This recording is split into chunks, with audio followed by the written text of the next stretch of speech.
नमस्ते छात्रों, मैं हूं अशोक ठानगे। हिंदी इजी ऑनलाइन में आपका स्वागत है। आज का वीडियो है 10वीं हिंदी सेतु अभ्यास दिन 42वां दिन और संकल्पना है गद्य आकलन। गद्य आकलन में एक परिच्छेद दिया जाता है और उस परिच्छेद पर 4 प्रश्न तैयार करने के लिए हमें कहा जाता है। तो वह प्रश्न तैयार करते समय कुछ महत्वपूर्ण बातें हमें याद रखना आवश्यक है। उसमें पहली महत्वपूर्ण बात है, ऐसे प्रश्न तैयार करें जिनका उत्तर एक वाक्य में हो। वाक्य में प्रश्नार्थक शब्द तथा प्रश्न चिन्ह हो।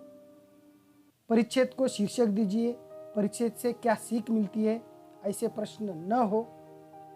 केवल प्रश्न तैयार करने हैं, उत्तर लिखने की आवश्यकता नहीं है।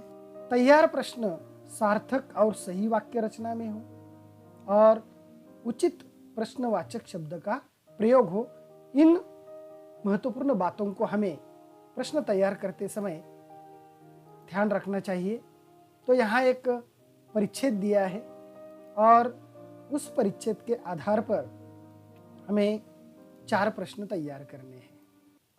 उपरोक्त परिच्छेद पर 4 प्रश्न तैयार कीजिए। तो पहला प्रश्न तैयार होगा, बाल गंगाधर किसके साथ बात कर रहे थे। दूसरा, बाल गंगाधर कैसी वकालत नहीं करना चाहते थे। तीसरा प्रश्न, मित्र मंडली को क्या पता चला। और चौथा प्रश्न, बाल गंगाधर ने कौन सी परीक्षा पास की थी।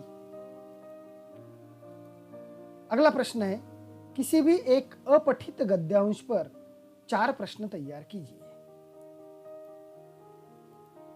तो यह अपठित गद्यांश है,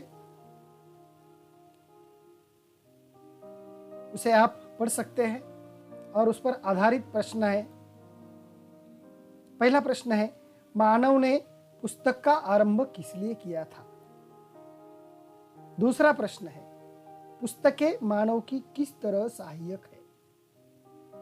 तीसरा प्रश्न हम तैयार कर सकते हैं, पुस्तकों से हमें किनकी जानकारी मिलती है। और चौथा प्रश्न, अंतरराष्ट्रीय विचार क्षेत्र में पुस्तकों का क्या योगदान है। तो बिल्कुल इसी प्रकार अलग भी प्रश्न आप बना सकते हैं। छात्रों, कैसा लगा मेरा यह वीडियो? अगर यह वीडियो आपको पसंद आया है तो जरूर लाइक और सब्सक्राइब कीजिए। मिलते हैं अगले वीडियो में। धन्यवाद।